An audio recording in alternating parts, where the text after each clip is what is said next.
Assalamu alaikum. Welcome to Virtual University. In today's lesson, we are going to talk about making inferences.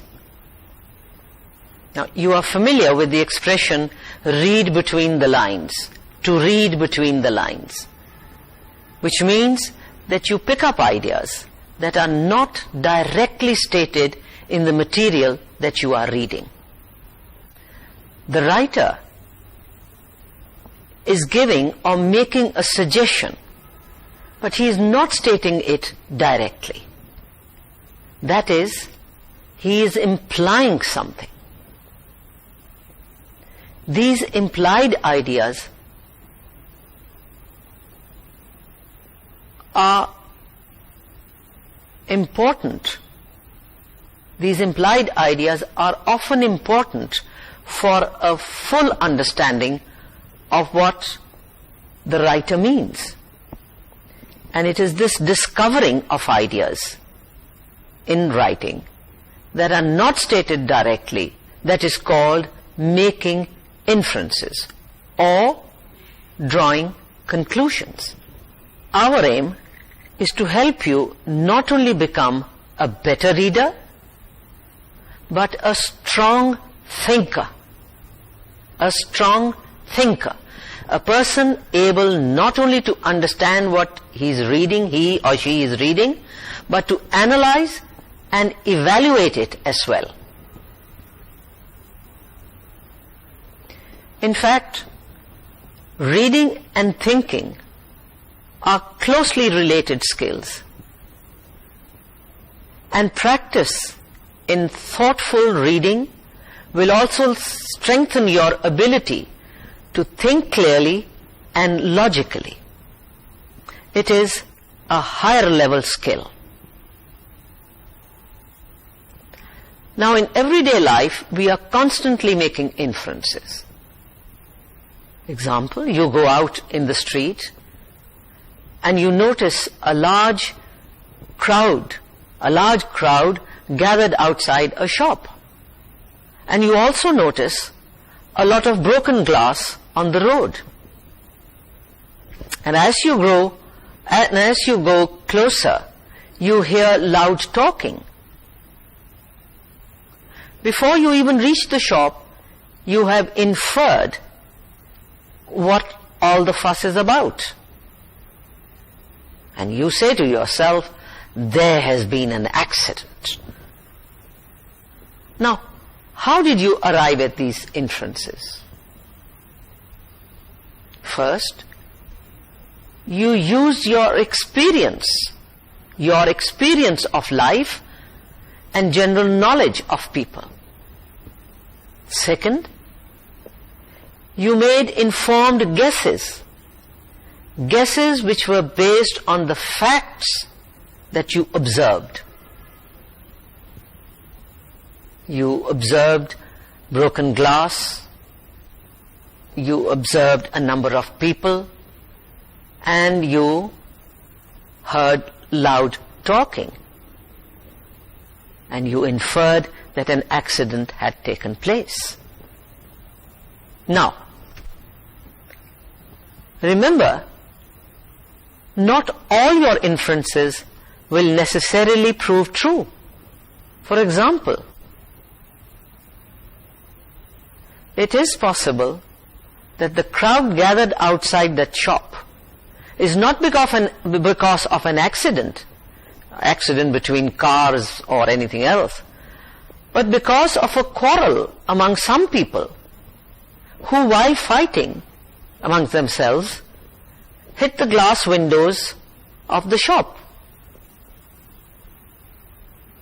And that turned into a nasty brawl.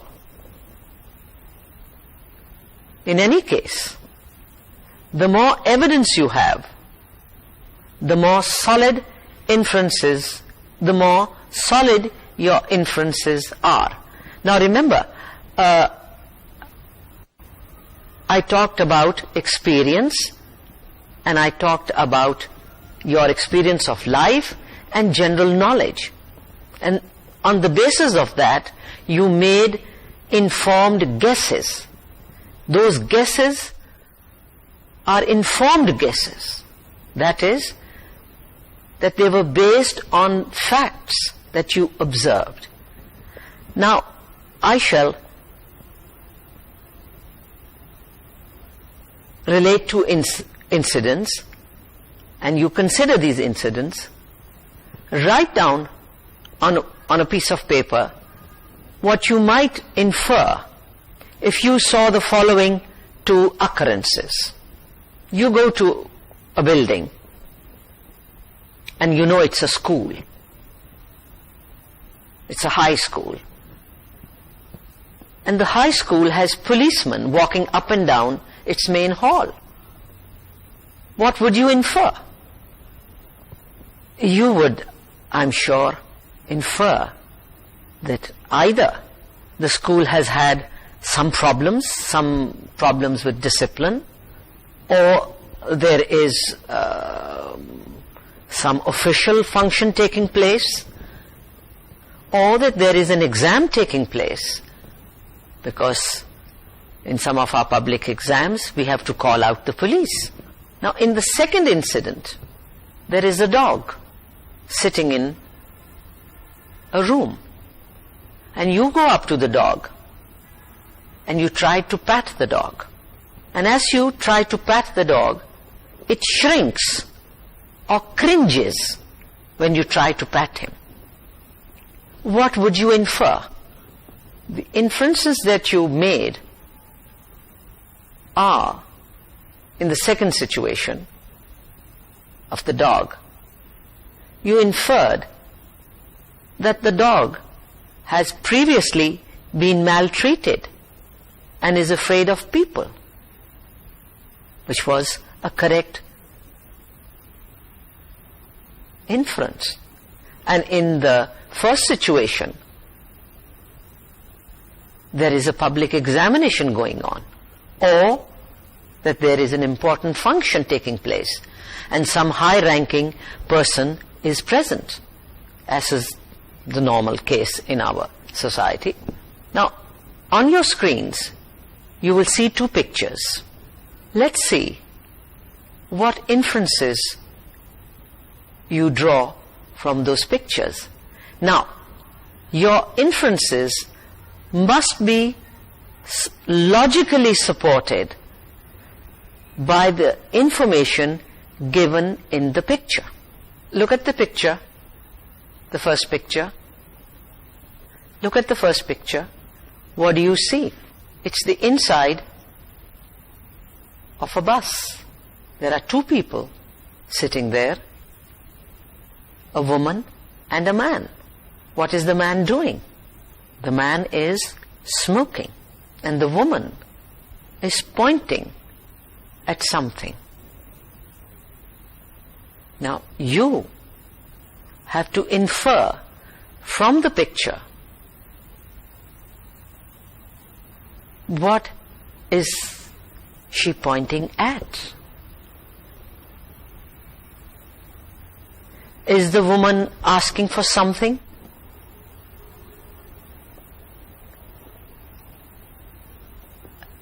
Is the woman having problems seeing things because of the smoke? Or is the woman pointing to a no smoking sign? These are the three probable inferences. Now, out of these three, which one is supported, logically supported, by the information given in the picture? Now, if you look at the picture, from the woman's face, we can make out that she is not happy,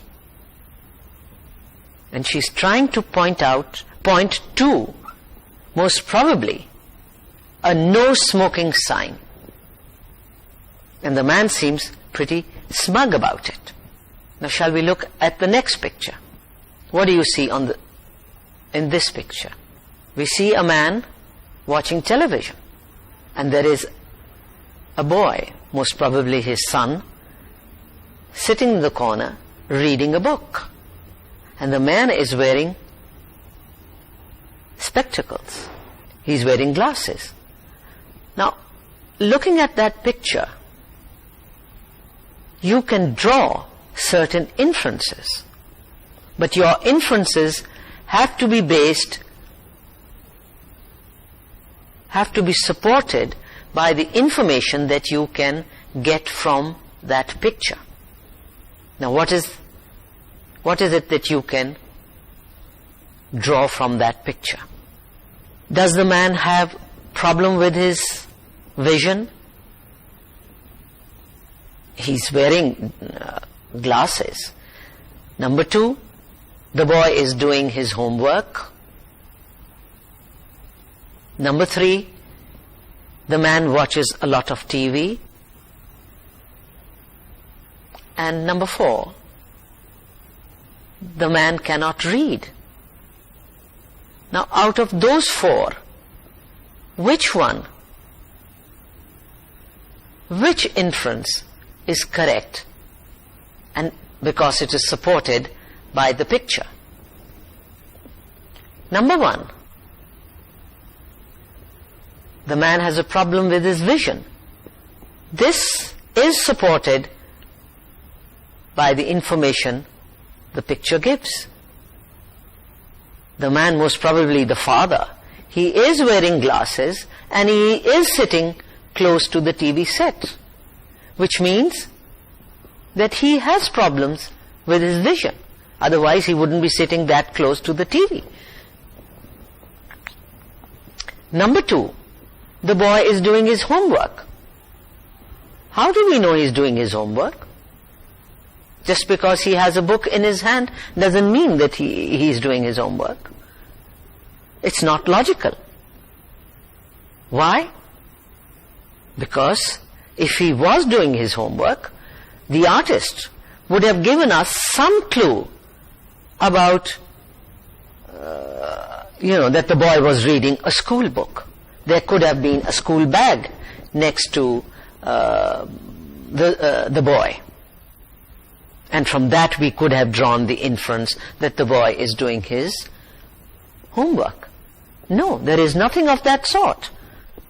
So number 2, the inference that the boy is doing his homework is wrong. It is not logical.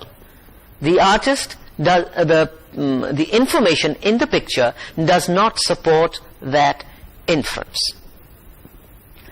Number 3, the third inference, that the man watches a lot of TV. Yes, that is logical, because if he hadn't been watching a lot of television, he wouldn't have problems with his vision. We can say that the man watches a lot of TV. And number 4, that the inference that the father cannot read, that is not supported by evidence. I mean, there is no clue in the picture for you to draw the inference that the father cannot read. Just because he is watching television doesn't mean that he can't read. Now, these 2 pictures that you saw on your screen, and we made you draw inferences, was to give you practice in drawing conclusions. And when you draw conclusions, you shouldn't jump. You should look at the evidence. And your conclusion should be based on evidence. Now, that was a non-linguistic. Now we will move on to drawing inferences in reading. In reading also, we make logical jumps from the information that is given you or stated directly to ideas that are not stated directly. That is, we make statements or draw conclusions about what is not known on the basis of what is known or given. So, to draw conclusions or to draw inferences, the reader uses all the clues provided by the writer and his own experience. The writer's own experience and logic do matter in drawing inferences. Now, on your screen, you will read a few sentences and put a tick mark by the inference that is most logically based on the information in the sentences. There is just one sentence. Sohail always sits in the last row of the classroom. And you are given 4 choices. You have to choose the one which is inference which is based on the information given in the sentence. A. Sohail dislikes his college courses. B. Sohail is unprepared for his class. C. Sohail feels uncomfortable sitting in the front row. And D. Sohail is far-sighted. Now, out of these 4, the given sentence does not tell us anything about how Sohail feels about his college courses. Nor does it tell you how prepared he is or how well he sees. There is no clue in the given sentence about Sohail's eyesight. So out of those 4, A, B, and D, they are possibilities. They are possibilities, but none is directly suggested by the sentence. The correct answer is therefore number C, which is Sohail feels uncomfortable sitting in the front row. The other 3 are possibilities, but the sentence, the given sentence, does not say anything about these possibilities.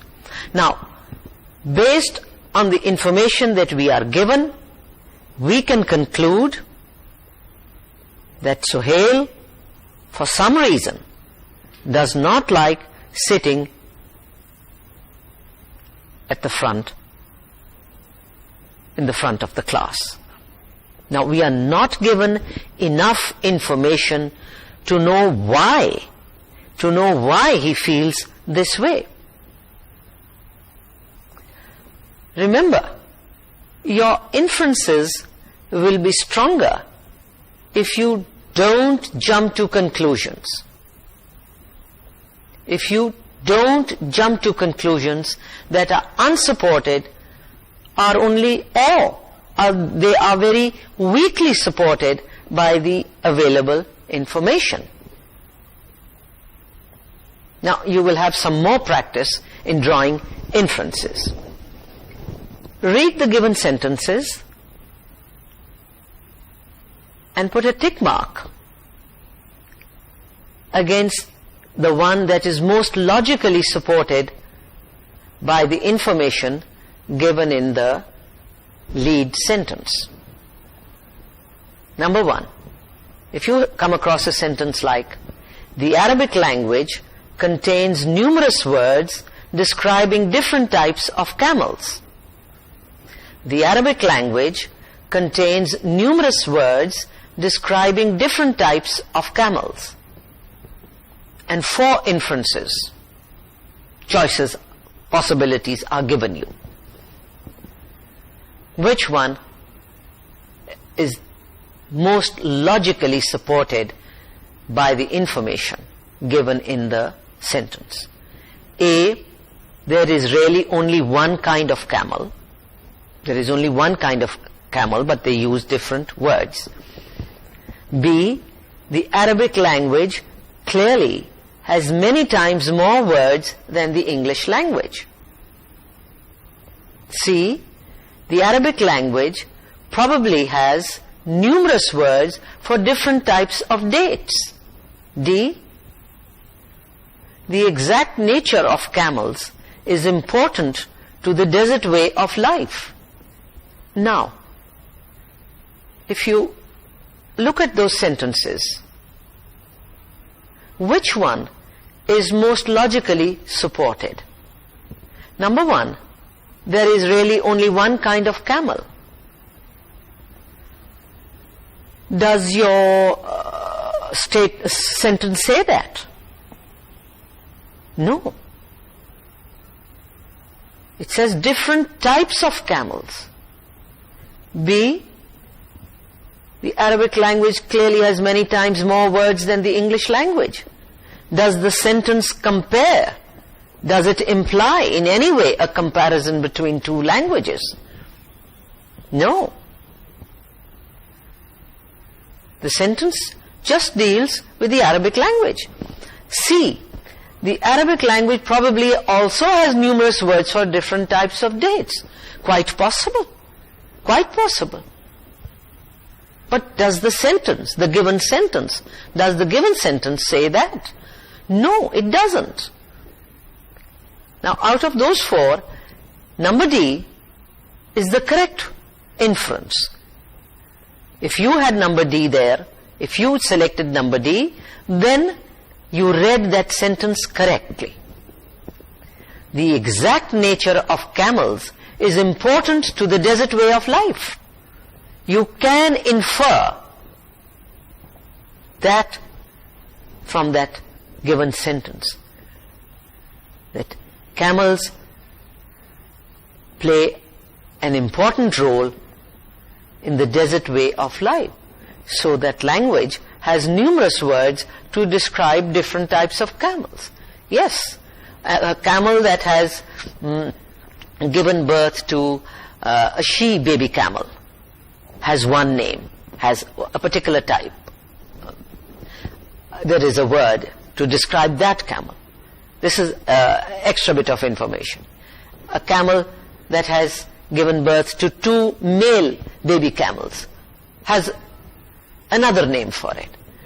So nowhere does the given sentence say anything about inference A, possibility B, possibility C. It is only the correct inference that you can draw is that the nature of camels is important to the desert way of life. Sentence number 2. A man enters his office building, marches past a group of fellow employees without returning their greetings, and goes into his office, slamming the door.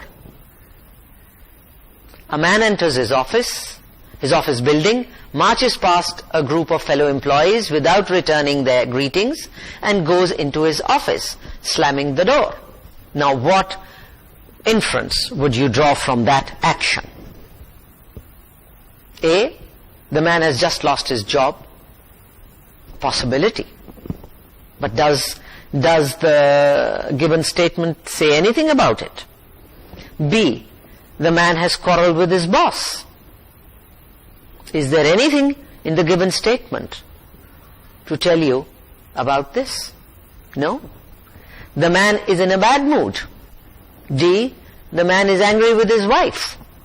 All right, if he's angry with his wife, why is he banging the office doors? He should have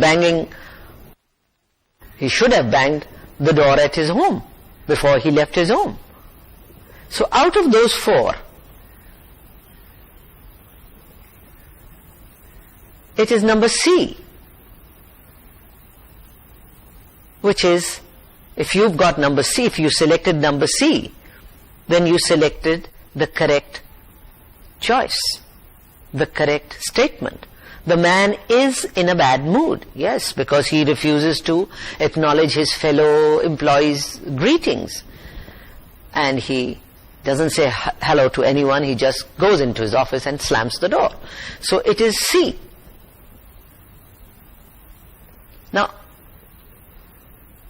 Now you will see a passage on your screen. Read the passage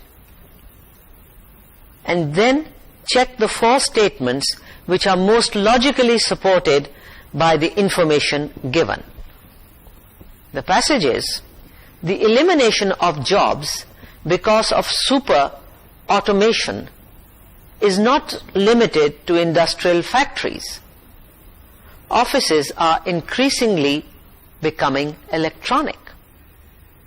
Engineers and architects now draw 3-dimensional designs, update them, test them, and store them almost instantaneously in a computer. Agriculture employs robot fruit pickers,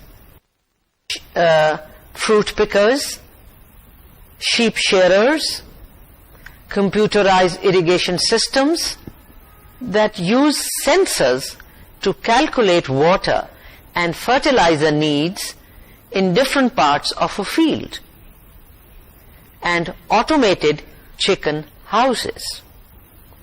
Retail stores, banks, and brokerage houses use on-transaction processing to obtain instant information and to conduct transactions. Laser scanning and barcodes are transforming the physical handling of codes by retailers and wholesale distributors.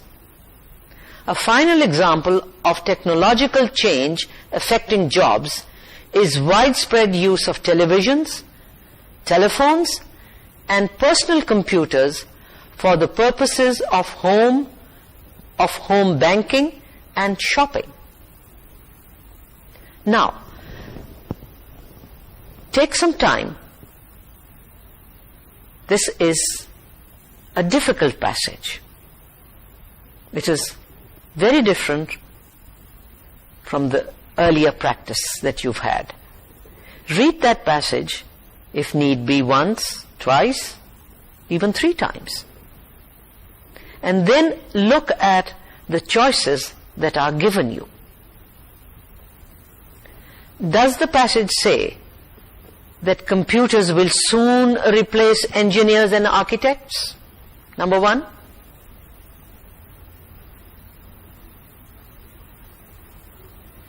Computers will soon replace engineers and architects? No.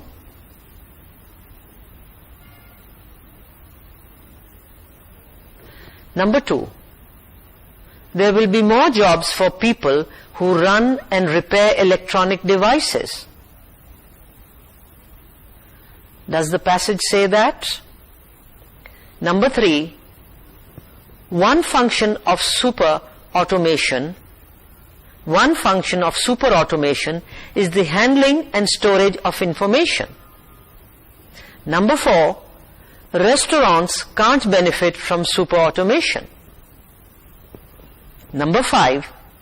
Machines can help company employees accomplish more. And number 6. Super automation requires few adjustments from society. Now, out of these 6 possible inferences, which there's another one, number 7. Super automation has advantages and disadvantages. And number 8, laser technology is limited to the business world. Now, out of these 8, which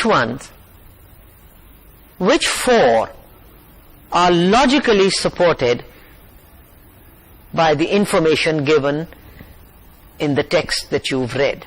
Number one, does the text say computers will soon replace engineers and architects? No. The text never said that. It just says that engineers and architects are beginning to use computers. They are using more and more use of computers is taking place by these professionals. Number two, there will be more jobs for people who run and repair electronic devices. Yes, that you can draw that inference. And number three, one function of super automation is the handling and storage of information. Yes, that is implied. You can easily infer that from your reading of the text. Number four is not correct, because it doesn't say that restaurants can't benefit from super automation. Number five, that machines can help company employees accomplish more. That is, you can infer that. And number six is also not correct. Number seven is correct. You can draw that you can infer that super automation has advantages and disadvantages. And number 8 is not correct. Number 2, 3, 5 and 7 were the correct inferences. Now that was a difficult passage. Now we'll move on to drawing inferences and how to draw inferences in literature. Now if you are fond of reading novels, short stories, poetry, you will know that inference is very important in understanding and appreciating literature. While non-fiction writers usually state directly what they mean, fiction or creative writers usually show what they mean. They do it by describing the scene or the situation. I shall illustrate this with an example. A non-fiction writer might write, Henry was angry at his wife. A creative writer or a fiction writer might say the same thing in this way.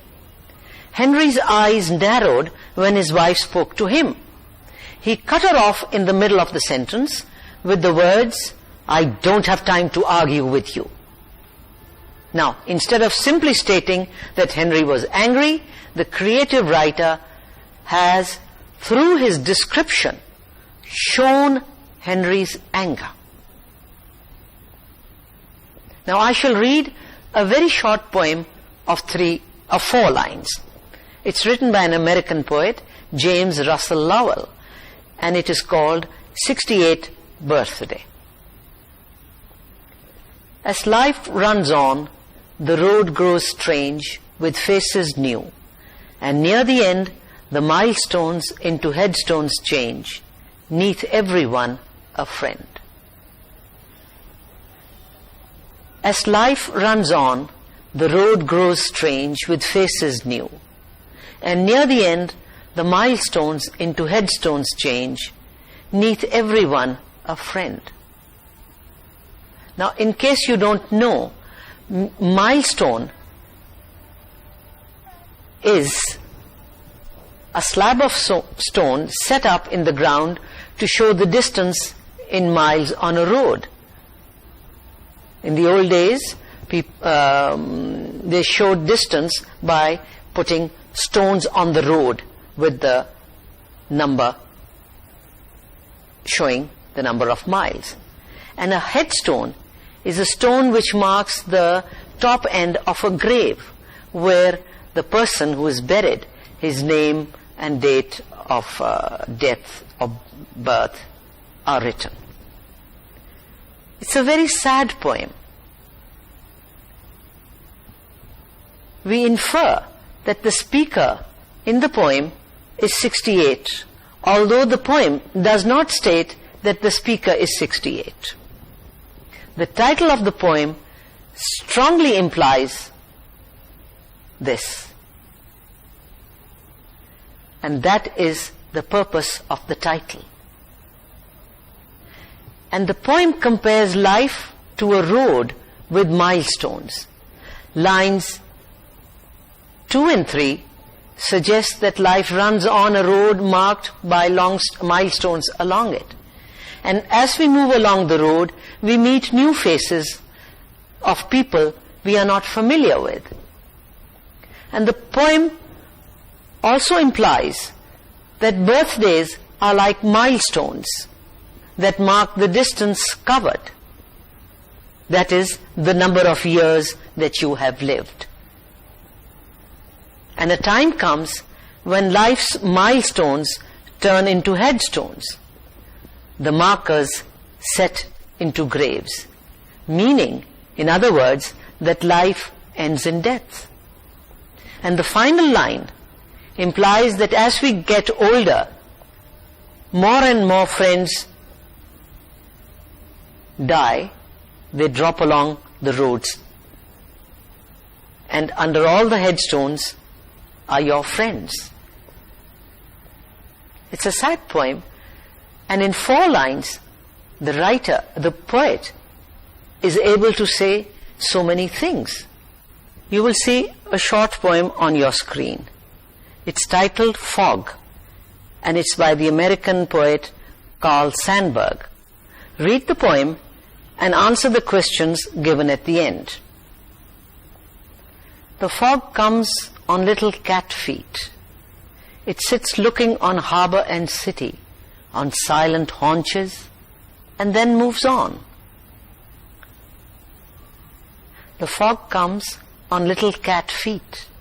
It sits looking on harbor and city, on silent haunches, and then moves on. Now, put a tick mark against the answer that is based on the poem. Number 1, the way the fog moves is compared to the movement in the harbor, movement in the city, or the way a cat moves. It is C. Number 2, this comparison implies that the fog floats over the harbor, hangs over the city, moves silently and quickly. It is C. It moves quickly and silently. It doesn't say so, but it is implied from the poem. Number 3, the comparison with the cat continues with the word harbor, haunches, city, and it is B, haunches. You know what haunches are? It's the way you sit. It's the way the cat sits, watching silently. And number 4, the poem implies that the fog stays for a while and then leaves. Does it imply that it stays too long, or does it imply that it never stays? It is A. And the last one, the poem shows fog as dangerous, quiet, or full of movement. It is B. Now you read 2 poems, and you saw how the poet implies things which he never states directly. In the same way, you will find that novelists they indicate character through the words they put into their characters' mouths. The readers have to read between the lines and infer meanings which may not be directly stated. This you will find in novels and other types of literature. For instance, in drama. In drama, the playwright expects their audience to read between the lines of the dialogues and use inference to depict the diversity of their characterization. It is from the words that are put in their characters' mouths that the readers and the audience, if it is a play, they infer the different types of characters. Now, This is, of course, a very important element of the dramatist's art or the novelist's art of revealing his character through their speech. But other writers also use this device.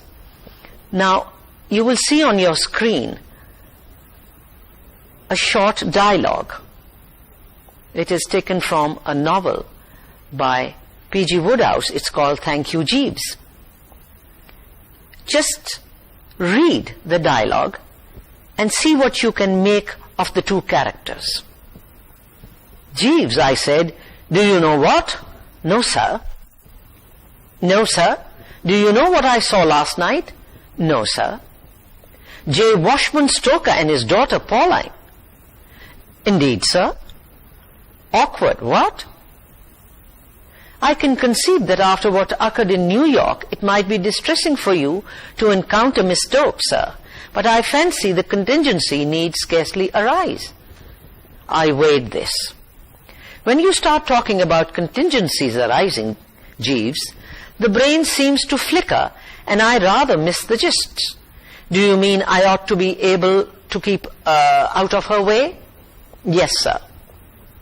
Avoid her? Yes, sir. Now, if you look at Jeeves' answers, you will notice that they are very brief, economical. What can we deduce? What can we infer about the kind of person Jeeves is and his attitudes?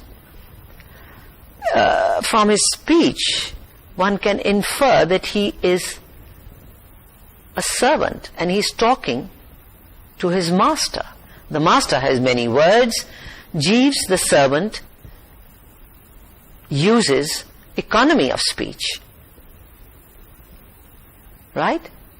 And we can learn what kind of a person he is and his attitude towards his master from this economy of speech and from what Jeeves actually says and what is implied. Now, in today's lesson, you had practice in reading between lines. First, we did it in cartoons, then in single statements, in non-fiction and factual writing, and then we moved on to creative writing.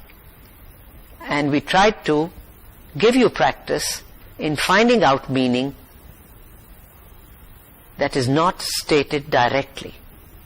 This is a skill that you can only acquire, you can only get by reading extensively.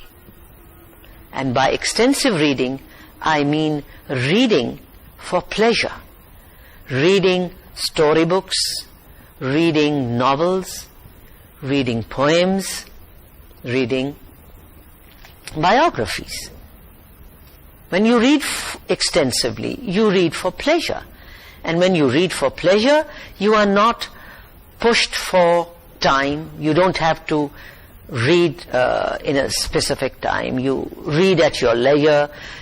Whenever you feel like, you can pick up from where you left off, and you can finish a book or a story in days and sometimes even in weeks. And it is only by reading extensively that you will pick up skills of inference and other related skills. So much for today. With that, we come to the end of today's lesson. See you next time. Allah Hafiz.